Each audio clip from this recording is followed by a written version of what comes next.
لكم سمع موضوع الحريق اللي صار عندنا.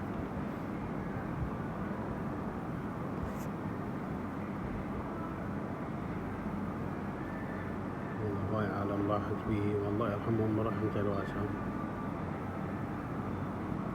صبر أهلهم، وهذا اللي فقد عائلته كلها، وهذا النفرين وهذا النفر وهذا 3 نفرات. بناية 5 طوابق ما 6 طوابق ما حد سيطر عليهم.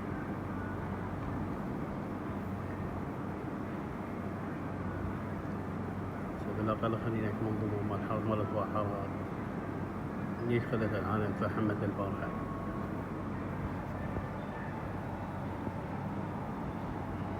لا حول ولا قوة إلا بالله العلي العظيم.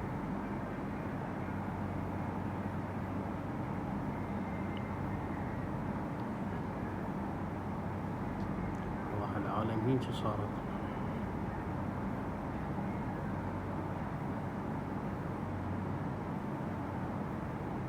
احنا هنا بالجامعة تقريبا 5 نفرات توفوا تدريسية بالزراعة، والآلاف موظفة وطلاب 2 بعد الحبل على الجرار.